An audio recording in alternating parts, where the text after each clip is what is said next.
Donc, nous avons le plaisir d'accueillir Anne Blanchard, qui est docteur en sciences du sol et urbanisme, présidente et cofondatrice de Sol & Co, qui va nous expliquer comment maintenir un fonctionnement optimal du sol et de sa biodiversité tout en répondant aux besoins de la construction et de la rénovation. Merci beaucoup, bonjour à toutes et tous. Merci effectivement de me laisser l'opportunité de vous présenter quelques aspects de ce sujet que sont les sols. On n'abordera pas tout, mais voilà, j'ai essayé de faire en sorte que la présentation puisse être beaucoup en lien avec les thématiques qui sont abordées au sein d'Envirobat. Alors, de manière directe ou indirecte des fois. Il faudra prendre aussi peut-être des fois un peu de hauteur. Mais voilà, donc le but, c'est vraiment de faire parler des sols et essayer de décrypter un peu mieux cet écosystème et voir comment on peut l'intégrer effectivement dans un aménagement durable de nos vies. Donc, sur le premier module, ça va être beaucoup d'éléments de définition pour essayer d'avoir un langage commun pour la suite de la présentation. Je vais essayer d'être très pédagogue, que vous puissiez comprendre un peu tous les aspects de ces systèmes qui peuvent parfois être très complexes, notamment en milieu urbain. Et puis ensuite, on aura deux autres modules plutôt liés à la considération des sols dans l'aménagement du territoire, voilà comment ces systèmes sont aujourd'hui considérés, et puis comment on verra comment on peut améliorer cette considération à notre échelle et chacun dans nos métiers respectifs. Donc, juste pour des éléments d'introduction et de définition, on veut dire qu'un sol, finalement, c'est issu d'un matériau parental biologique, donc on appelle communément la roche-mère, qui va se dégrader, s'altérer, et ça va former différents dessous dessus qui va former en fait différentes couches qui vont se superposer les unes au-dessus des autres. Et donc vous imaginez bien que en France notamment, on a différentes roches-mères avec des caractéristiques qui sont très différentes d'une roche-mère à l'autre, et donc on aura forcément aussi des sols qui sont très différents. D'où l'intérêt effectivement de pouvoir les caractériser et les connaître, savoir de quelle manière ils peuvent répondre ou non aux enjeux de développement durable et de quelle manière les usages qu'on met sur les sites de projets, les constructions, etc., sont compatibles ou non avec les sols en place. Donc, la définition qui est communément donnée, c'est celle de l'Association française de l'étude des sols, qui est remise sur le diaporama. Donc, communément, pour nous, un sol, comme on l'entend en sciences du sol, c'est finalement tout le système qui va se retrouver entre la surface, donc celle où on marque, et l'apparition de ce fameux matériau parental, donc la roche-mère. Donc, on peut avoir des sols qui font plusieurs mètres de profondeur, mais on peut aussi avoir des sols qui font que quelques centimètres de profondeur si on a effectivement une roche-mère qui est assez, qui arrive jusqu'à la surface. Donc, tout va dépendre effectivement du contexte pédologique dans lequel on se trouve. Et ce qu'il faut savoir, c'est que l'ensemble de ces différentes couches va avoir chacune des caractéristiques qui leur sont propres. Et donc chaque couche fonctionne vraiment, assure une fonction ou plusieurs fonctions qui lui sont propres, qui ont des caractéristiques qui lui sont propres. Ça marche? Non. Vous allez toucher le petit bouton jaune sur bien sûr. Il est toujours sur PowerPoint. Ça marche bien. Oui. Ça remarche. Du coup, donc, ce que je disais, effectivement, on a des caractéristiques qui vont vraiment être propres à chaque couche qui vont se superposer. Et notamment, dans un sol, il y a toujours ces quatre constituants. Vous trouverez toujours ce qu'on appelle de la matière minérale. En fait, la matière minérale, c'est des éléments minéraux qui vont être libérés par la roche-mère. Donc, on en a effectivement qui sont beaucoup plus présents en profondeur, au contact de la roche-mère, qui s'altère, qui se dégrade, qui va libérer ces éléments. À l'inverse, la matière organique, c'est tout ce qui va être apporté par la décomposition des matières organiques en surface, donc les bois morts, les feuilles mortes, qui sont en décomposition à la surface du sol. Et donc, forcément, on trouvera plus de matière organique sur les premiers horizons, sur les premiers centimètres du sol, qu'en profondeur. Et puis, de manière très logique pour les deux derniers constituants, donc l'eau et l'air, l'eau beaucoup plus présente en profondeur, avec la gravité, avec les nappes phréatiques aussi qu'on retrouve en profondeur, et puis l'air qui est présent généralement sur les premiers centimètres, parce que c'est là où vivent les organismes, et comme nous, les organismes du sol ont effectivement besoin d'air pour pouvoir survivre. Donc, globalement, si on devait synthétiser ce qu'était un sol et comment nous, en sciences du sol, on appréhende les sols, voilà, vous avez une interface qui se situe entre la surface et cette apparition de la roche-mère, avec différentes couches qui vont se superposer et qui vont avoir des caractéristiques très différentes. Un horizon très minéral en profondeur au contact de la roche-mère, un horizon très organique en surface. Alors bien sûr, tout ça va dépendre aussi de l'usage qui est lié au sol. Généralement, si on a un sol sur un parc visualisé, comme en milieu urbain, on peut en trouver, on n'aura pas forcément cet horizon organique qui sera présent, parce qu'on n'aura pas de matière organique en décomposition. Sans matière organique en décomposition, on peut effectivement pas avoir d'horizon organique sur le profil de sol. Et puis au milieu, voilà, un mélange entre des éléments organiques et des éléments minéraux, donc on appelle horizon organo-minéral. Ah. Ouais, c'est bon. Et du coup, donc, dans l'aménagement du territoire, donc dans les constructions sur les types de projets, par exemple, sur lesquels nous, on peut intervenir, on essaye toujours en amont de diagnostiquer la qualité des sols pour essayer de voir de quelle manière ils sont compatibles ou non avec l'usage qui est souhaité et surtout pour essayer de voir si on peut, nous, quand on intervient sensiblement, généralement en milieu urbain, les sols, on le verra après, en milieu urbain, sont quand même souvent considérés comme étant des sols dégradés, de mauvaise qualité, et on a tendance à les excaver et à les remplacer par ce qu'on appelle de la terre végétale qu'on a prélevée dans les milieux agricoles. Et donc, nous, on essaye effectivement d'amener les diagnostics de qualité des sols pour essayer de faire en sorte de pouvoir diagnostiquer ces caractéristiques physiques, chimiques et biologiques et voir de quelle manière les sols sont compatibles ou non avec le futur usage et voir justement si on peut réutiliser ces sols sur les types de projets pour ne pas avoir à les excaver et ne pas avoir à les remplacer par de la terre végétale. Donc, ces diagnostics qui reposent généralement sur 3 composantes, donc les propriétés physiques. Alors, pour faire très simple, ce sont finalement les propriétés les plus connues. On va avoir la texture du sol. Est-ce qu'on est sur un sol sableux? Est-ce qu'on est sur un sol argileux? Ça va aussi avoir un impact sur les constructions qu'on va pouvoir mettre dessus, la profondeur des fondations, etc. Les propriétés chimiques, bon, les plus connues, le pH, est-ce qu'on est sur un sol acide basique ou aussi des teneurs en carbone, en azote, donc tout ce qui est en lien avec la matière organique.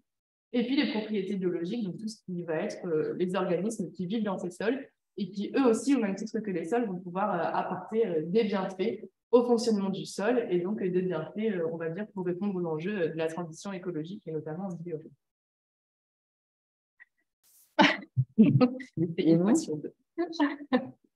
Du coup, donc, pour faire le lien avec cette composante biologique et donc cette biodiversité des sols, elle est importante à regarder et intéressante à regarder, notamment à l'échelle du projet et sur l'aménagement d'une parcelle ou même d'un bâtiment, parce qu'en fait, on considère que les sols hébergent un quart de la biodiversité totale de la planète. Donc, un quart, c'est quand même pas rien. Et c'est vrai que souvent, on a tendance à percevoir la biodiversité en disant elle est dans les océans ou elle est dans l'air avec les oiseaux, etc. Les pollinisateurs. Et on dit très souvent, effectivement, que les sols hébergent quand même un quart de cette biodiversité. Cette biodiversité a toujours effectivement des fonctions qui sont primordiales pour la survie de notre espèce. Et elle rend effectivement énormément de services. Alors, je ne vais pas rentrer dans le détail, je vais juste vous présenter voilà, nous, ce qu'on entend par biodiversité des sols. Donc, on a des organismes qui vont être de tailles différentes et qui vont fournir des fonctions qui sont différentes également. Donc, on va partir des plus petits organismes, on appelle des micro-organismes, parce que voilà, on ne peut pas voir à l'œil nu par d'autres méthodes pour les identifier. En passant par la microfaune, la mésofaune. Donc, la mésofaune, ce sont des organismes qu'on peut commencer à observer à l'œil nu, les plus connus étant les acariens, notamment les tiques. Et puis la macrofaune. Donc nous, chez Solecon, on travaille beaucoup plus sur cette partie de la biodiversité des sols, donc le plus gros organisme visible à l'œil nu. Donc ça va être tout ce qui est vers de terre, coléoptères, etc. Parce qu'en fait, on se rend compte que ces organismes, ça va être des très bons témoins du fonctionnement et d'une potentielle dégradation qui sera amenée à un sol. Ce qui est intéressant avec la biodiversité des sols, c'est que ce sont les premiers indicateurs qui vont réagir si à un moment il y a une perturbation qui est amenée au sol. Les indicateurs physiques et chimiques vont réagir, mais sur beaucoup plus long terme, alors que les indicateurs biologiques, voilà, si on modifie un habitat aux organismes du sol, bah, c'est eux qui vont réagir en premier, ils vont fuir parce qu'ils vont plus trouver leur source de nourriture ou leur habitat préférentiel, etc. Donc, c'est effectivement un indicateur qui est témoin du fonctionnement du sol en tant que tel et qui surtout permet d'intégrer les différentes perturbations dans le temps. Et donc, on peut effectivement revenir à un historique d'usage qui a été donné au sol et donc des différentes perturbations qui ont pu avoir lieu sur le sol.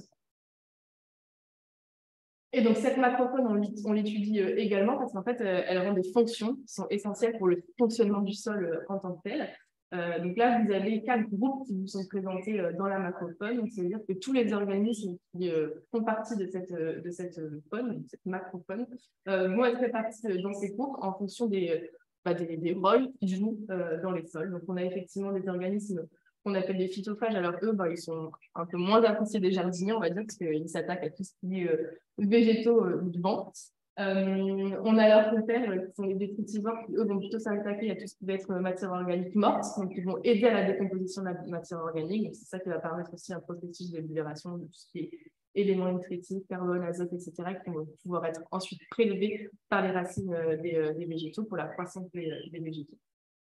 Tout ce qui va être prédateur, donc les prédateurs comme les oiseaux vont permettre finalement à réguler les populations. S'il y a trop de phytophages, s'il y a trop de détritivores, voilà, ils vont pouvoir réguler les différentes populations. Et les géophages, qu'on appelle aussi ingénieurs du sol, donc le plus connu, les vers de terre, qui sont effectivement des galeries. Il y a un autre organisme qui vit dans les sols et qui construit des galeries, des fourmis, qui font aussi partie effectivement de ce groupe-là.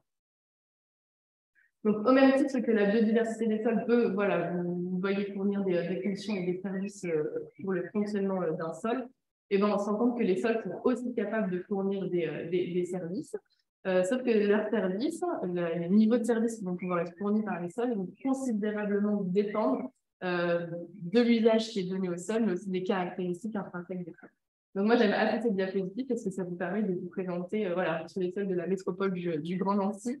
Et donc, ils sont distants de quelques mètres, quelques kilomètres les uns les autres. Et en fait, vous voyez cette diversité de profils de sol qu'on peut retrouver sous nos pieds, avec des sols qui sont plutôt, on va dire, proches du fonctionnement d'un sol qu'on pourrait qualifier de naturel, qu'on va trouver en périphérique de la métropole, et puis des sols qui ont largement été dégradés par l'activité humaine, dans lesquels on retrouve effectivement des éléments grossiers qui sont témoins d'une forte activité humaines et qui donc vont avoir tendance à modifier ou en tout cas à faire évoluer leurs caractéristiques physiques, chimiques et biologiques. Donc finalement, quand on marche en ville, on imagine souvent peu toute cette diversité de sols qu'on peut retrouver sous nos pieds. Et donc ça permet aussi de se dire que voilà, on a autant de sols différents, qu'on a de roches-mères différentes, qu'on a d'usages donnés aux sols qui sont différents. Et du coup, ça montre aussi l'intérêt de pouvoir étudier ces systèmes en amont des projets d'aménagement, en amont de l'aménagement d'une parcelle, pour voilà, s'assurer qu'on respecte ces sols qui sont sûrs. Et donc, comme je disais, je ne vais pas forcément rentrer dans le détail de ce tableau.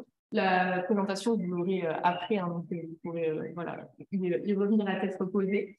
Mais juste le principal message à retenir de cette diapositive, c'est effectivement que les sols, y compris en milieu urbain, y compris ceux qu'on va urbaniser, ceux qu'on va artificialiser, sont capables de fournir des services qui sont essentiels pour la viabilité des sociétés humaines. Et donc, on a deux grandes typologies de services, donc les services de régulation. Donc, ça va être tout ce qui va être régulation du climat, les sols sont capables de stocker du carbone, par exemple, ou tout ce qui va être régulation des risques naturels, avec notamment les inondations, les sols sont capables d'infiltrer de l'eau quand ils ne sont pas par la ville.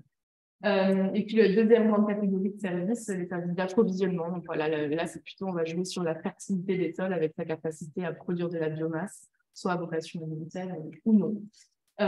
Et puis, on oublie souvent aussi le service de support. Le sol, il nous sert à marcher, il nous sert aussi à construire des bâtiments, il nous sert aussi à construire des infrastructures pour prendre le TGV, par exemple. Et du coup, voilà, et ce service de support, il est souvent oublié et finalement, c'est le propre d'un sol en milieu urbain, quoi. C'est de pouvoir effectivement nous habiter, nous déplacer et voilà, plein d'activités de loisirs. Et donc là, c'est pareil, je ne vais pas rentrer dans le détail de ce tableau qui peut paraître compliqué, c'est juste reprendre le message que je vous ai dit précédemment, que les sols sont effectivement capables de fournir des services, que les niveaux de service, le sol va être plus ou moins capable d'infiltrer de l'eau, plus ou moins capable de stocker du carbone, et ce niveau de service, il va dépendre fortement des caractéristiques intrinsèques du sol, donc de son pH, de son taux de carbone, de son taux d'azote, etc. Donc de la roche-mère et du sol en tant que tel, mais il va surtout dépendre en fait de l'usage qui va être donné au sol. Vous imaginez bien qu'un sol, on va dire un sol avec un fonctionnement assez naturel, où il n'y a pas forcément une dégradation de l'activité liée à l'activité humaine, va être par exemple capable d'infiltrer très bien l'eau. Si on imperméabilise ce sol, on inhibe totalement sa fonction et sa capacité à infiltrer de l'eau. Donc voilà, on a un niveau de service qui va vraiment dépendre de la qualité du sol en tant que tel, mais surtout de l'usage qu'on va lui donner. Et donc, c'est là où nous, on intervient et toutes les personnes qui travaillent en sciences du sol interviennent pour essayer d'avoir des aménagements à l'échelle de la parcelle qui soient compatibles avec cette qualité des sols pour les préserver au mieux sur le site de projet, mais surtout qui soient compatibles avec l'usage qui va être donné pour essayer justement d'avoir des usages qui sont compatibles avec les sols en place et qui permettent d'optimiser le service rendu. On ne va pas être dans la dégradation de ces services, on va vraiment chercher à être dans l'optimisation de ces services.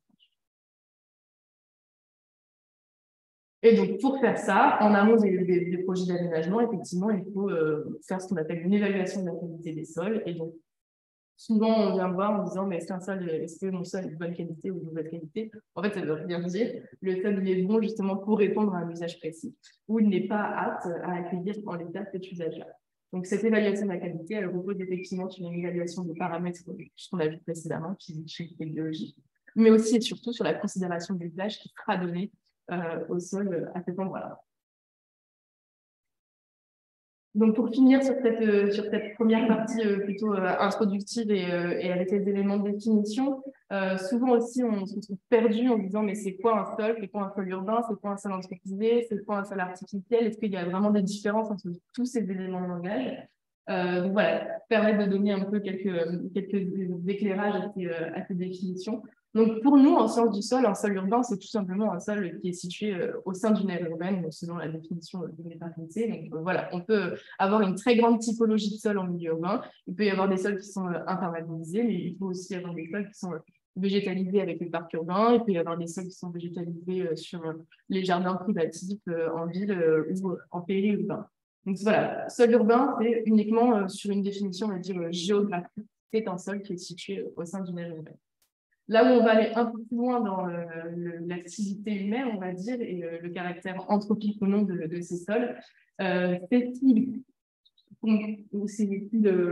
concentrent dans les 100 premiers centimètres, donc en fait dans le premier mètre d'épaisseur du sol, s'ils comportent plus de 20% d'artefacts. Alors les artefacts, en fait, c'est des éléments grossiers, mais de nature anthropique. Donc ça va être par exemple de la brique, des géomembranes, tout autre élément voilà, issu d'une activité humaine. Si on a plus de 20% dans le sol d'éléments qui sont des artefacts, alors là, on dit qu'on est effectivement sur un sol qui est anthropisé. Alors, je ne sais pas si vous en avez déjà entendu parler, on parle souvent du coup de technosol. Donc ça, c'est plutôt pour la classification internationale, et sinon, avec la classification française, on parle même d'anthroposol. Mais voilà, c'est plutôt le technosol qui est utilisé. Et donc, ce qu'il faut savoir, c'est que pour nous, un sol anthropisé, eh ben, si c'est un sol qui comporte dans son premier mètre plus de 20% d'éléments grossiers d'origine anthropique, un sol où il y aurait eu un apport de terre végétale, c'est un sol anthropisé. Parce que cette terre végétale, de manière naturelle, on va dire, sans intervention de l'activité humaine, elle n'aurait pas à être présente sur ce sol-là. Donc, un sol en ville où on va venir ramener de la terre végétale parce qu'on veut le végétaliser, pour nous, il est considéré comme étant un technosol ou un sol anthropisé, parce qu'on a effectivement une modification de son profil et une évolution différente de ce qu'il aurait eu naturellement sans l'intervention de l'homme. Et donc voilà, au sein d'une aire urbaine, tout ça, ce sont effectivement des sols urbains. Par contre, certains sont plus ou moins anthropisés, et donc certains sont des effets de sol, et d'autres ne le sont pas. Par exemple, les sols ici, qui sont plutôt des sols, on va dire, qui sont typiquement, ils ont toujours eu un usage assez végétalisé, sans trop d'intervention humaine, et du coup, ils sont plutôt semblables à un fonctionnement d'un sol naturel agricole qu'on pouvait retrouver en périphérie de la métropole du Grand Nancy.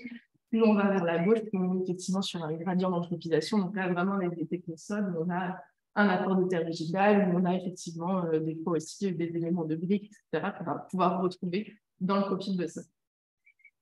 Donc ça, c'était voilà, le message, on va dire, à retenir, de dire qu'on a une diversité de sols, à la fois en termes de caractéristiques, à la fois en termes de qualité, du coup, mais aussi en termes de gradient d'anthropisation. On a des sols en ville qui sont plus ou moins anthropisés en fonction des usages qu'ils ont effectivement pu avoir tout au long de leur vie. Et donc, on entend souvent la phrase, bah oui, mais si je dégrade un sol, est-ce que je peux le faire revenir à son état initial très rapidement? Et combien de temps ça prend pour justement refonctionnaliser un sol et le faire revenir à un état correcte. Ce graphique pour vous montrer qu'en fait, si on part d'un sol initial, donc sans input humain, et qu'on a effectivement une altération, alors que ce soit une pollution, que ce soit une compaction du sol, ou que ce soit une imperméabilisation, on va très rapidement en fait arriver à un sol dégradé. Donc la dégradation, l'impact qui est donné au sol va être très rapide.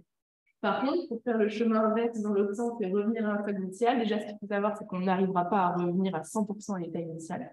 On pourra s'en rapprocher avec tout ce qui est génie pédologique, etc., où on va intervenir sur le sol. Donc on va pouvoir s'en rapprocher, mais on n'arrivera jamais à 100% à revenir à l'état initial tel qu'il était avant la dégradation. Et surtout, ça prend énormément de temps. Ça prend plusieurs dizaines, centaines d'années en fonction des sols, en fonction de l'impact qui a été donné. Et c'est pour ça qu'on dit souvent que les sols, à l'échelle en tout cas d'une vie humaine, c'est vraiment une ressource non renouvelable parce que voilà, si on l'altère et qu'on le dégrade à un moment donné, aujourd'hui on voit beaucoup d'opérations de désimperméabilisation des sols. Ça va prendre énormément de temps pour que ces sols puissent retrouver un fonctionnement à l'équilibre avec des communautés biologiques qui viennent et qui permettent effectivement de rendre tous les services qu'on a pu voir précédemment. Est-ce que c'est tout bon pour vous sur la partie 1 ou est-ce qu'il y a déjà des questions ou des incompréhensions? Ou est-ce que je peux avancer? Eh ben, ça a l'air tout bon. Du coup, on va continuer. Donc là, c'était pour faire plutôt le focus sur justement comment ces sols sont considérés du coup dans l'aménagement du territoire, vraiment avec cette vision sol en tant que volume, quoi. Souvent, dans l'aménagement du territoire, on a plutôt tendance à considérer les sols comme une surface foncière sur laquelle on vient aménager. Et donc, on essaie de voir effectivement comment on peut intégrer ou considérer ces sols vraiment sous l'aspect systémique. Donc, déjà dire, nous, on avait fait beaucoup d'études, notamment sur la considération des sols en milieu urbain. Et en fait, on voit que ces sols ne sont pas du tout étudiés. Alors, à la fois dans l'aménagement du territoire, voilà, on voit qu'il y a très peu d'études, pas trop visible là, mais en fait, on a très peu d'études, 0,1% des études qui portent sur la biodiversité des sols. Dans les documents d'urbanisme, quand le mot sol il est écrit, 4 fois sur 5 il renvoie à une histoire de surface, donc vraiment avec cette vision foncière. Et donc, on a très peu finalement de considération du sol comme une ressource, comme un volume avec effectivement des caractéristiques physiques, chimiques et biologiques qui lui sont propres. Il y a encore beaucoup de choses à faire évoluer, mais il y a surtout beaucoup de choses à connaître, parce qu'en fait, ce qu'il faut savoir, c'est que la science des sols, déjà, c'est une science qui est assez récente, et la science des sols en milieu urbain, elle est encore plus récente. Aujourd'hui, on a très peu de données sur les sols et sur les caractéristiques physiques, chimiques et biologiques des sols en ville. Donc, il y a des bases de données qui doivent être construites. Elles sont en train d'être construites, mais voilà, on part avec beaucoup de lacunes aussi sur cette connaissance des sols en ville. Et donc, vous le voyez, ce manque de connaissances, en fait, on le retrouve sur les cartographies de qualité des sols. Donc, sur Géoportail, notamment, maintenant, il y a une cartographie qui est accessible. Il montre un peu voilà, la qualité pédologique, donc on va dire plutôt liée avec les caractéristiques physiques des sols. Et on voit en fait que les sols des milieux urbains, donc les périurbaines, elles sont généralement pas caractérisées, pas cartographiées, car en fait, on n'a tout simplement pas la donnée. Donc, il y a de nombreuses sessions qui se posent aujourd'hui en sciences du sol, notamment appliquées en milieu urbain, et c'est une science qui évolue largement et qui prend de plus en plus d'ampleur pour justement venir caractériser ces différentes typologies de sols.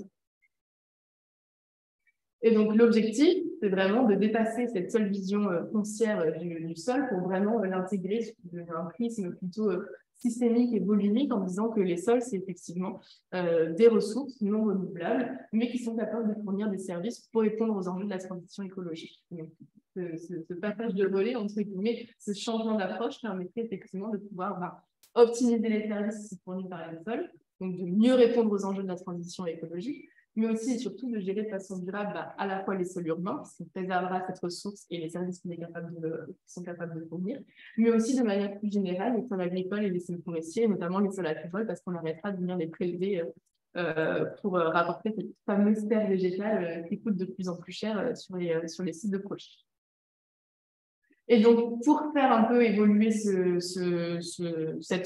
mentalité, on va dire, il y a un concept qui s'est développé depuis quelques années en sciences du sol, qui est la trame brune, dont on parle de plus en plus, qui prend un peu finalement sa définition sur la définition qui a été donnée à la trame verte et bleue, et qui permet de dire qu'en fait, la trame brune, c'est tout simplement un ensemble de sols fonctionnels qui vont pouvoir être reliés les uns avec les autres et qui vont permettre une libre circulation des organismes du sol. Donc on prend souvent cette image-là en disant plutôt que sur voilà, un trottoir, d'avoir des postes de plantation qui sont vraiment séparés les unes des autres, on peut effectivement avoir un sol fonctionnel qui permet de relier ces différentes postes de plantation. Et donc, au-dessus, effectivement, un couvert végétal qui va permettre d'habiter cette biodiversité. Alors, généralement, on nous demande, mais est-ce que la trame brune, c'est comme la trame verte? Est-ce que ça va ensemble? Alors, une trame verte est souvent une trame brune, on va dire, mais quand on a du sol, on n'est pas forcément sur une trame verte, quoi. Ça dépend effectivement de la manière dont les sols vont pouvoir être gérés, et s'ils sont végétalisés ou non. Beaucoup encore, on retrouve des sols nus, sans végétation. Et donc là, on a un sol qui fonctionne finalement un peu moins bien parce qu'on n'a pas de décomposition de la matière organique et donc on n'a pas ce fameux premier horizon qui est très riche en matière organique. Donc voilà, la trame verte n'est pas forcément une trame brune, mais une trame brune, voilà, idéalement, on va dire, il faudrait qu'elle soit une trame verte, il faudrait qu'elle soit végétalisée. Donc là, la mise en œuvre de cette fameuse trame brune, en fait, on peut la penser à différentes échelles. Alors, je ne vais pas forcément dans cette présentation m'attarder sur l'échelle de la planification, parce que ce n'est pas forcément ce qui nous intéresse le plus. Moi, je vais rester vraiment à l'échelle opérationnelle et donc parler des différents types d'habitats, de milieux et de paysages qu'on peut mettre en œuvre, à l'échelle d'une opération d'aménagement pour essayer justement de valoriser la présence de cette trame brune. Donc, sans rentrer dans la complexité de ces graphiques, là, juste retenir de cette diapositive. Donc, ça, c'est une étude qu'on a réalisée au sein de la métropole du Grand Nancy, donc, qui s'appelle Trame Biosol. Il y a un site internet qui existe, donc vous pourrez aller regarder si jamais ça vous intéresse. Et en fait, les résultats de l'étude ont justement permis de montrer que une diversité des habitats favorisait effectivement une diversité des organismes qu'on allait pouvoir trouver dans les sols. Et rappelez-vous, si on a différents organismes, on a plus de chances que les groupes fonctionnels puissent être effectivement représentés. Donc, on aura plus de chances d'avoir des prédateurs, des dépétoseurs, des cultivars, etc. Donc, sur les habitats, c'est vraiment, c'est ce qu'on disait tout à l'heure, en fait, c'est de la végétation ou c'est des espaces verts, mais avec justement cette matière organique qui va être laissée sur le sol pour qu'elle puisse se décomposer et qu'elle serve en fait d'habitat à ces différents organismes. Donc, c'est des bouts de branches, de bois, de feuilles mortes, etc., qui sont en décomposition sur les sols et qui vont servir à la fois de nourriture pour les organismes du sol, mais aussi d'habitat pour ces organismes. Et si on a une diversité de ces habitats, alors on aura effectivement une diversité des organismes qui sont présents. À l'échelle maintenant des milieux, donc là on dézoome un peu, il faut vraiment être dans la création de milieux, on va dire, écologiques, avec un fonctionnement systémique aussi. Et donc là, en milieu urbain, souvent, c'est vrai que les sols peuvent être dégradés, de mauvaise qualité et pas compatibles avec cet aménagement végétalisé. Et donc, on peut intervenir en suivant des concepts qui sont issus du génie pédologique et notamment sur la reconstruction de sol, en venant, on va dire, utiliser des matériaux qui pourraient être considérés comme étant des déchets. Par exemple, quand on désimperméabilise, cette couche de bitume, on peut effectivement la réintégrer en fond de fosse pour représenter tout ce qui est la matière minérale qu'on retrouve de manière naturelle en profondeur dans un sol. Donc, il y a bien sûr des analyses à faire en amont pour s'assurer de l'inertie de ces matériaux et qu'on n'a pas de pollution et qu'on n'aura pas de diffusion de la pollution au sein du profil de sol. Mais en tout cas, ce qui pourrait être considéré comme des déchets peuvent être réutilisés pour la construction de sol, pour développer effectivement ces milieux assez écologiques. Et puis, à l'échelle du paysage, ce qui est important aussi, on l'a redit tout à l'heure, c'est en fait cette continuité, c'est de dire, voilà, on essaie aussi de penser à des continuités pour les organismes du sol qui n'ont pas la même taille que nous et qui, effectivement, un ver de terre, quand il y a une route ou un rond-point, aura effectivement du mal à aller rejoindre un point A à un point B. Donc voilà, il y a quelques aménagements qui peuvent être pensés et notamment une étude. Il n'y a pas beaucoup d'études sur les continuités écologiques et la biodiversité des sols en milieu urbain, mais il y a une étude qui est sortie qui est assez intéressante et qui a permis de montrer finalement l'effet positif des parkings végétalisés sur le déplacement des organismes et donc sur la diversité des organismes et sur le nombre des organismes qu'on pouvait retrouver dans ces milieux. Donc voilà, partie digitalisée, là, on vous a mis comme exemple effectivement un lombriduc. Après les trapeauducs, on a les lombriducs pour faire passer les vers de terre d'un côté à l'autre de la route. Est-ce que c'était bon pour vous du coup sur ce module-là? Et du coup, le troisième module, donc, pour finir, ben, voilà, donc on a vu qu'on avait finalement une considération qui était assez limitée, qu'on avait un manque de connaissances des sols en milieu urbain, on ne savait pas toujours voilà, trouver des données dans les bases de données au niveau national qui n'existent pas forcément. Et ben, comment on peut finalement améliorer cette considération à l'échelle opérationnelle? Et donc là, on va voir voilà, quelques mises en œuvre, quelques opérations de référence qui peuvent être mises en place pour essayer effectivement d'améliorer ou d'avoir une considération un peu plus importante de cette ressource pour développer effectivement des projets plus durables. Donc cette considération, cette amélioration de la considération, elle va notamment passer par la réalisation de diagnostics. Donc c'est ce que je vous disais tout à l'heure. On a des diagnostics pour tout ce qui va être les caractéristiques physiques. Donc là, on est plutôt sur le diagnostic pédologique en fait, qui va être réalisé sur site pendant une intervention.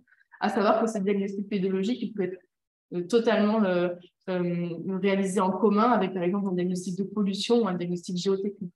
Là, on peut effectivement intervenir avec ces professionnels, puis eux, en fait, c'est comme un peu une prise de sang. Eux vont regarder leurs propres indicateurs, nous, on va regarder les notes. Mais les méthodes d'échantillonnage et de description des sols sont effectivement les mêmes. Donc, le diagnostic pédologique. Ensuite, on prélève les échantillons sur site, on les envoie en laboratoire. Donc là, on va regarder tout ce qui va être plutôt les analyses chimiques, donc tout ce qui va être pH, carbone, azote, etc. Donc ça, c'est des analyses qui sont réalisées en laboratoire. Et puis, on rajoute effectivement des diagnostics écologiques pour avoir des inventaires de la biodiversité des sols, pour essayer de voir si on est sur un sol avec un fonctionnement assez à l'équilibre, où on a, on va dire, une représentativité assez globale de l'ensemble des groupes fonctionnels qu'on peut retrouver notamment sur la macrofaune, ou si on a un déséquilibre à un moment donné parce qu'on a certaines communautés qui ne sont pas présentes dans les sites. Donc, après ce diagnostic, donc, sur le terrain, laboratoire, normalement, le but du jeu, c'est d'arriver effectivement à de l'interprétation de ces résultats et donc de la formulation de recommandations. Et cette formulation de recommandations, elle peut prendre en compte différents niveaux, on le verra dans les diapos après. On peut avoir des recommandations sous forme cartographique en disant, voilà, à l'échelle finalement de votre projet d'aménagement, de la parcelle d'études, on a un sol qui est très, très fertile à cet endroit-là, donc ça va plutôt être représenté avec du vert. Et puis, à l'inverse, on a un sol qui est très, très dégradé à cet endroit-là, donc on va plutôt représenter avec la couleur rouge. Et donc là, à partir de là, il faut imaginer que plus on a l'information le plus tôt possible sur le fonctionnement et la qualité des sols du projet d'aménagement, au mieux on va pouvoir discuter avec les maîtrises d'œuvre, les maîtrises d'ouvrage pour agencer finalement le plan masse. En disant un exemple tout bête, en fait, mais très caricatural. Si vous avez un bâtiment à construire, eh ben, construisez-les plutôt sur le sol avec une faible qualité agronomique du sol, donc qui est plutôt représenté avec la couleur rouge ici, et gardez les sols qui fonctionnent le mieux et qui sont représentés en vert pour tout ce qui va être les espaces végétalisés, les bordures de voiries, etc. quoi. Donc, mais ça nécessite à ce que le diagnostic soit effectivement réalisé le plus tôt possible pour pouvoir considérer ces résultats. Donc là, c'est pareil, j'ai pas m'attarder dessus, mais c'est pour que vous puissiez la voir après dans la présentation. Donc ça, ce sont tous les indicateurs qui peuvent être analysés en laboratoire pour voilà, compléter ces diagnostics. Donc on va avoir des indicateurs qui sont plutôt liés voilà, au pH du sol, aux éléments nutritifs. Et puis on peut rajouter effectivement en fonction du contexte et du projet, s'il y a une potentielle source de pollution à l'endroit du site où on veut aménager, on peut réaliser effectivement en complément des mesures de la pollution des sols. Et donc là, on va aller regarder et se mesure effectivement uniquement la pollution organique ou la pollution métallique, parce que voilà, en fonction des éléments qu'on va retrouver dans le sol, on va pas avoir, et en fonction de la nature du sol, on va pas avoir la même réponse du sol à cette pollution. Il y a des fois, il y a des pollutions qui sont très diffuses, il y a des pollutions qui peuvent être conservées dans le sol et qui n'iront pas entre les racines et les parties aériennes des végétaux. Donc voilà, on veut caractériser finement cette pollution pour s'assurer après de l'usage qu'on peut effectivement mettre sur la parcelle et savoir s'il faut traiter ou non cette pollution en place, puisqu'il faut complètement extraire les sols. Et donc là, pour finir cette présentation, je vais vous donner quelques exemples de projets de référence voilà, qui ont pu être mis en place pour améliorer la considération des sols dans l'aménagement du territoire. Donc là, on est sur un projet qui a été réalisé à Nantes, qui voilà, avait pour objectif de désimperméabiliser les sols Donc, globalement, c'était les sols qu'on a pu retrouver sur le site d'études que vous voyez ici. Donc, ils avaient déjà enlevé la couche de bitume avant qu'on puisse arriver. Et ça faisait quelques mois. Donc, effectivement, il y avait une certaine législation qui avait pu reprendre. Mais globalement, voilà, on avait des sols qui étaient assez homogènes, on va dire, sur le site d'études avec deux grandes catégories de sols. Le sol, voilà, situé plus au nord du site et puis une catégorie, une typologie assez différente quand même, avec cet horizon qu'on n'avait pas par ailleurs. Sur les sols situés les plus au sud du site d'études. Et donc, à partir de là, nous, on a formulé des recommandations pour essayer de refonctionnaliser ces sols, voilà, les rendre fertiles, mais avec une vraie végétation et pas effectivement juste cette couche de pelouse qu'on peut trouver. Et donc, la stratégie, c'était de dire, ben, on va se servir finalement de ces matériaux qui peuvent être considérés comme des déchets pour recréer des fosses, recréer des horizons, et venir effectivement végétaliser ce sol. Donc en fait, on s'est servi des deux premiers horizons qui avaient été excavés, donc avec un mélange de sable grave, et on a fait rajouter du compost, donc, qui était présent au sein de la métropole de Nantes. Et avec ce mélange, voilà, on a pu créer un premier horizon qui soit assez épais et profond pour supporter effectivement des racines de végétaux et même des racines d'arbres pour une végétalisation avec différentes strates après, en allant même jusqu'à la strate arborée. Donc là, la renaturation du sol, elle est effectivement passée par une désimperméabilisation et une végétalisation. Souvent, c'est ce qu'on voit, même dans les cours d'école, etc. Quand on est sur des thématiques de désimperméabilisation des sols, on voit, on désimperméabilise, on enlève la couche de bitume, on vient rajouter du compost de la matière organique et puis on revégétalise derrière. Nous, on tire quand même un peu la sonnette d'alarme en disant c'est bien de revégétaliser, c'est bien de désimperméabiliser, ça permet effectivement de retrouver plein de fonctions rendues par les sols, la filtration de l'eau, le stockage de carbone, etc. Mais ce qui va se passer au-dessus, il doit toujours normalement être compatible avec ce qui se passe en dessous. Et généralement, quand on désimperméabilise, on a juste tendance à enlever la couche de bitume et puis à rajouter un peu de compost et puis à ressemer. Sans effectivement faire des diagnostics vraiment agronomiques de ce qui se passe en dessous pour pouvoir adapter cette palette végétale au sol. Et donc, sur la partie sur l'autre partie du site d'études, et ben nous, en fonction des sols qu'on avait trouvés, plutôt que de revégétaliser avec une strate arborée en disant voilà, on met des arbres par centaines, etc., on va plutôt venir rendre en adéquation la végétation avec les caractéristiques vraiment précises du sol. Et là, dans ce cas-là, en fait, le sol il était vraiment apte à être, on va dire, sur une prairie humide de type prairie acide calcaire, quoi. Et en fait, c'est un milieu qui est très typique et qu'on ne retrouvait pas par ailleurs sur le site d'études. Et c'est pour ça qu'on a poussé cette recommandation-là en disant que la renaturation, elle pouvait aussi des fois participer à créer des paysages alors, qui visuellement, voilà, c'est quand même moins beau, on va dire, que les arbres, mais qui ont un intérêt écologique parce qu'en fait, ça va être des milieux écologiques très particuliers qu'on n'a pas trouvé forcément ailleurs au sein de la métropole et qui donc vont attirer une biodiversité très particulière. Donc voilà, dire aussi que la renaturation des sols, ça peut effectivement être de la désimperméabilisation et de la revégétalisation, mais que cette revégétalisation, elle doit toujours être adaptée aux qualités des sols qu'on peut retrouver sous nos pieds. Et donc, juste pour donner un dernier exemple d'un projet de référence, donc nous, on a travaillé avec un établissement public d'aménagement de la Marne sur la création d'un outil d'aide à la décision. Aujourd'hui, on parle de plus en plus du ZAN, de ce fameux Zero Artificial Net.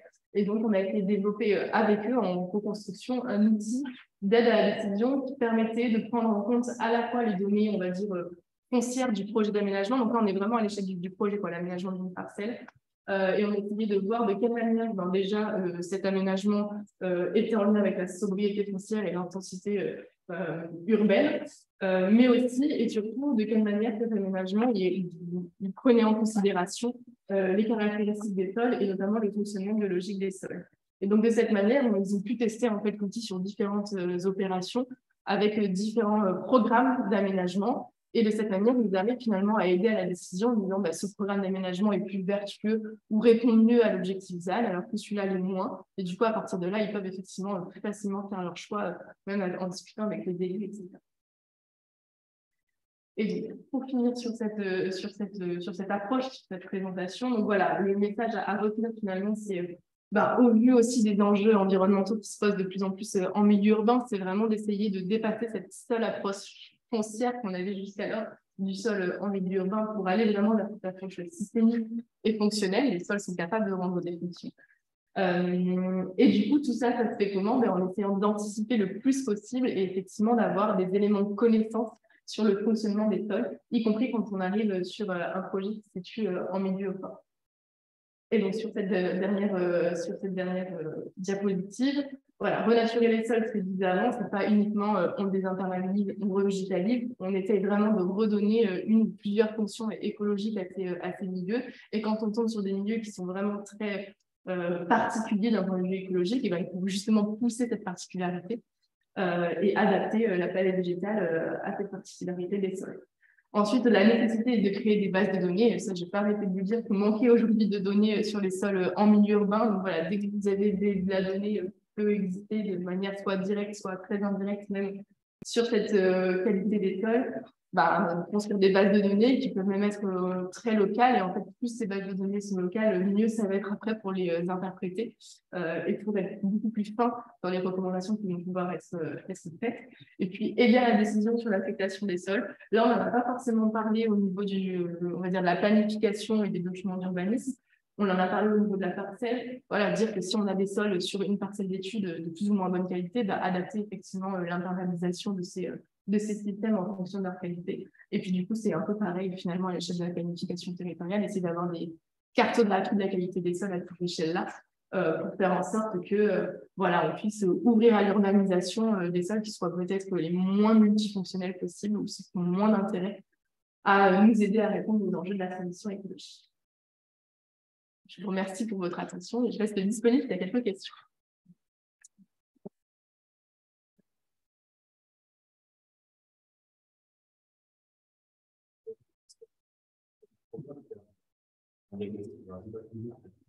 Alors, tout dépend généralement de la surface du site d'étude et si on est sur des sols qui sont très hétérogènes ou plutôt homogènes, parce que ça, du coup, ça va impacter sur le nombre d'échantillonnages qu'on va pouvoir faire. Mais globalement, et puis après, ça va dépendre si on rajoute de la pollution, de l'analyse de pollution, de l'analyse de la biodiversité. Mais généralement, on va dire que c'est ça peut la fourchette basse entre 5 000 et 15 000 euros, quoi. À partir de là, on peut avoir déjà les résultats de ces paramètres-là. 15 000 euros, on est sur un package très global, quoi. Et puis, quelques formulations de recommandations.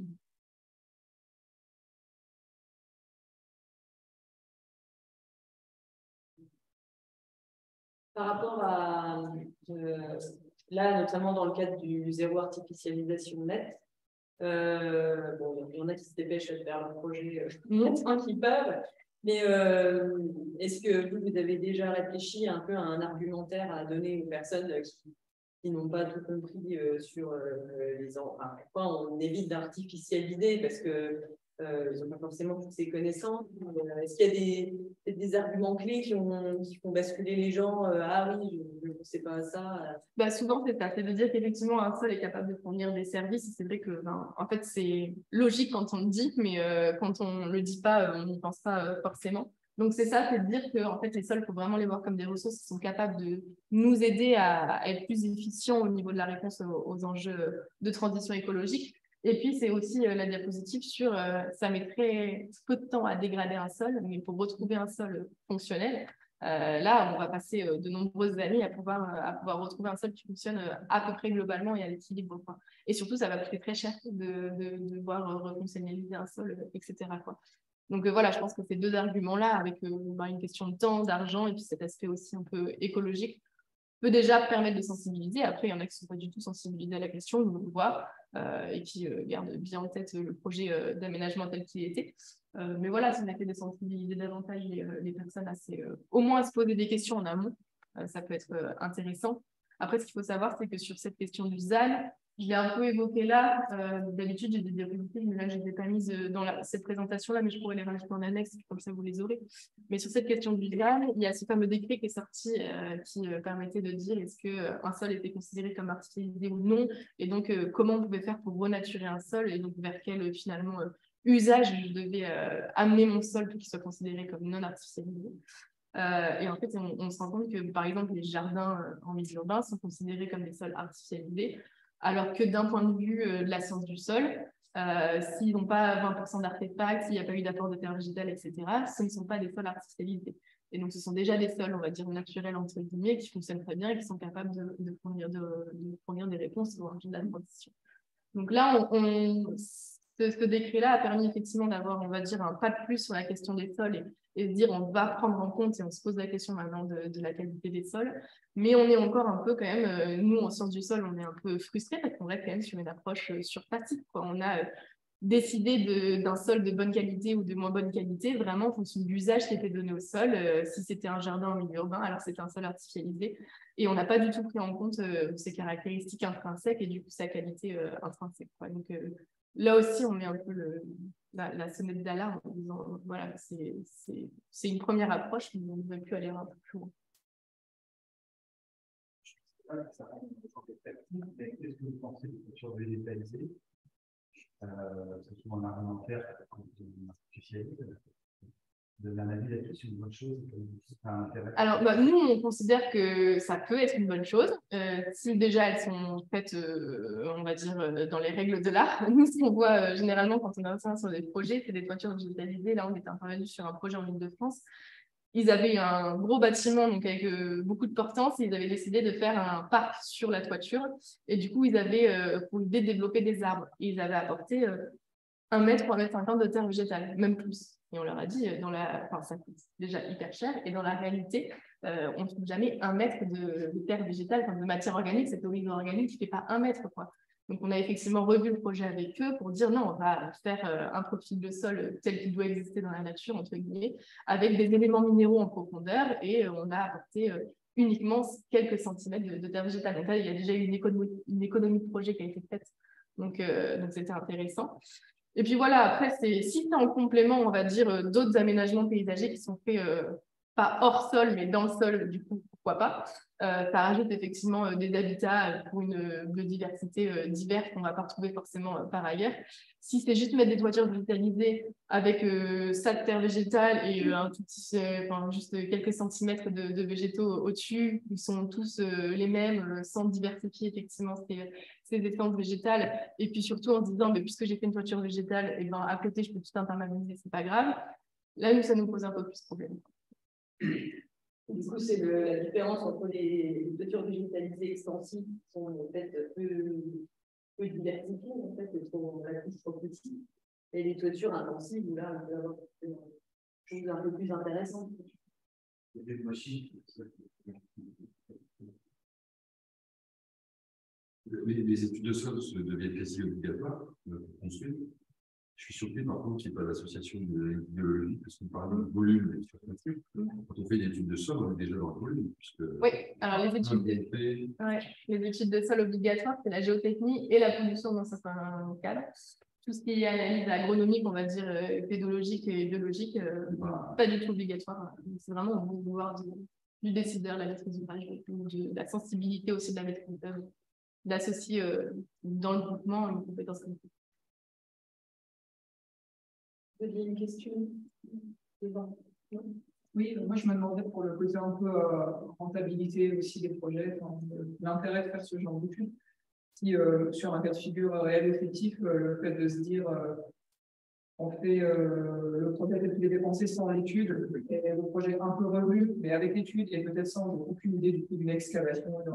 Voilà, peut-être aussi un peu appuyer le discours est-ce qu'il y a des projets sur lesquels on voit vraiment un vrai intérêt financier à payer l'étude et derrière là, typiquement, le projet de terre végétale où on leur a fait économiser presque 1 mètre de terre végétale, et puis sur la surface était très grande, donc oui, on leur a fait économiser pas mal de tonnes, on va dire, de terre végétale. Et quand on voit le prix de la terre végétale, notamment en Île-de-France, là, il y a eu une économie de projet et par rapport aux 10 000, 15 000, 20 000 d'une étude de sol, voilà, c'était beaucoup plus qui a pu être conservé que ce coût de l'étude. Après, généralement, alors nous, on travaille à ça, essayer de voir effectivement, d'avoir des éléments chiffrés sur cette donnée-là.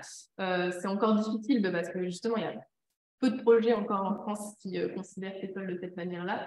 Nous, des premiers calculs qu'on a pu faire, on est sur une économie de budget vraiment en phase chantier sur la partie sol entre 15 et 20%, qui peuvent des fois monter à 30% en fonction du projet, quoi. Donc, on n'est pas sur une économie qui est ridicule, notamment aujourd'hui, comme on dit effectivement, quand on est sur des contextes qui sont parfois tendus, et ben, on peut effectivement faire une économie vraiment en phase chantier. Et puis nous, c'est ce qu'on dit, c'est que si on a une adéquation entre l'usage du sol et le sol en lui-même, on va avoir aussi une économie de gestion sur le long terme, notamment sur les usages végétalisés. Si on a les bonnes essences végétales qui sont sur les bons sols, généralement, le sol il peut fonctionner tout seul et les essences végétales, elles n'ont pas besoin voilà, d'être gérées plus que ça pour survivre. Vous citiez dans le cas de désimperméabilisation, vous dites qu'il faut redonner plusieurs fonctions écologiques au sol.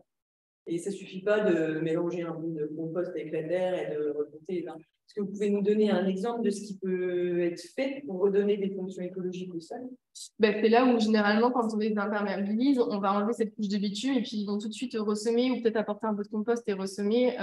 Et en fait, des fois, ça nécessite, on va dire, quand un sol a été imperméabilisé depuis très longtemps, si on ne vient pas l'aérer un peu, le décompacter, ou en tout cas les premiers centimètres, il ne retrouvera jamais une capacité à être pénétré par les racines, à stocker du carbone, etc. Enfin, ça va être très limité et ça va prendre beaucoup plus de temps pour qu'il retrouve un équilibre. Alors que si on a un peu cette action, alors sans dire qu'on retourne tout, mais on peut effectivement aider au décompactage des premiers centimètres pour avoir un sol plus aéré, qui soit mieux, voilà, qui infiltre mieux l'eau, qui soit mieux, même pour les vers de terre pour construire des galeries, préféreront un sol plus aéré qu'un sol effectivement très compact où ils n'arriveront pas à créer leur galerie.